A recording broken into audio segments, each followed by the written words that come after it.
for some sort of open seat. So those are some things. The other thing I think, and these are some interesting things, I mean, when I was in office, I was subject to an income disclosure filing every year. So there was transparency on what I owned, what I made, so people could see I was poor going in, poor coming out. But they could track it, and you could see whether a person accumulated wealth or a bigger house or stocks and bonds or other assets while they were serving in public office. So sometimes income disclosure requirements can also be something that gives and creates a accountability in the mind of an elected official that what they do and what they accumulate is not going to be only their business, but that they're going to have to do it. So those are just a few ongoing thoughts that I have. And the final thought is we have to continue to make sure that public office is attractive to talented, energetic people committed to public service. And I tell you that because of what I call attack politics, there are a lot of people who I think would make fantastic public servants who don't want to get in they don't want to get in a place where they're going to be dragged through the dirt and dragged through the mud. Their families are going to be dragged through the dirt and dragged through the mud. And I think we're narrowing the pool of people interested. Can we do anything about it? Maybe it's tough because of the First Amendment and democracy, but we've got to think about how you introduce, which is what this is all about here, some civility in a discussion, where people are not just calling names and leveling attacks. Thanks for your question. Mr. Morial, you talked about the very large numbers of students who do not finish high school. You also mentioned the very high unemployment rate throughout the country. Years ago, during the Great Depression, those same problems were present when Franklin Roosevelt took the lead in bringing about a WPA, a Works Projects Administration, to give people jobs, and a Civilian Conservation Corps to take young people and put them to work in the national parks and throughout the national cities. To what extent do you think that the national administration is prepared to do the same thing? And furthermore, would your organization be willing to take the lead in supporting a WPA today and a Tri-C today? It's a fantastic question, and it's interesting that you mentioned that, because one of the recommendations that we made to the Congress and the administration as a part of the stimulus was to create a WPA or CCC style initiative, a public service and employment jobs program. Now, what's the truth?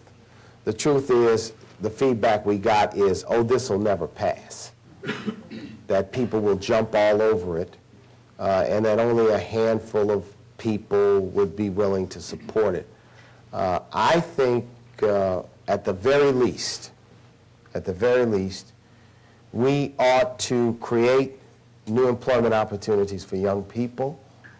I think it's appropriate to put young people to work with government money, learning how to work and doing good things in communities.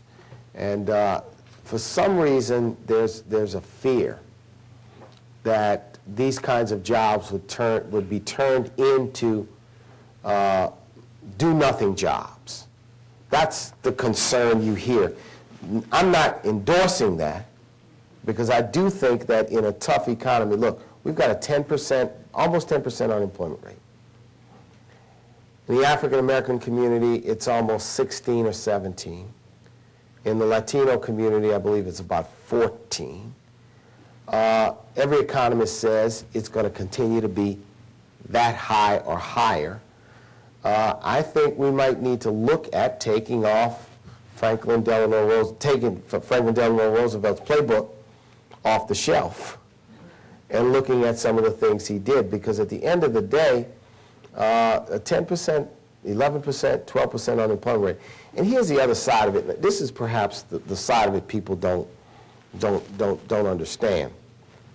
Would it be better to invest public money in putting people to work versus investing public money in continued unemployment benefits? See, we sometimes miss the argument. You know, this would be, let's help people, put them to work doing good things in communities. So my answer would be, we'd be willing to discuss and, be willing to take the lead on that, but we have proposed it as a part of our recommendations on the stimulus. Was one that did not push, and I'd like, if you have some time, and if you have write some letters to the papers, or write letters to members of Congress, or is to organize more support for that kind of approach. Final thing I'd say on that, this past summer was the first time in 10 years that the federal government had a summer jobs program. Summer jobs program. We had one for 30 years. It was canceled in the late 90s, and it came back. I don't see how anybody can be against summer jobs for children and teenagers. I just don't understand it when we spend money on so many other things. Look, I love the space program, but crashing a rocket into a crater on the moon, I thought I was looking at Star Wars. I love the space program, and it seems like sound science, but I'm thinking, this is very interesting. So, I think what it is, for a lot of these things, it gets down to what are our priorities? What's important? Yeah. Today at the City Club of Cleveland Forum, we have been listening to Marc Morial, President of the National Urban League. Thank you, Mr. Morial. Thank you, ladies and gentlemen. This forum is now adjourned.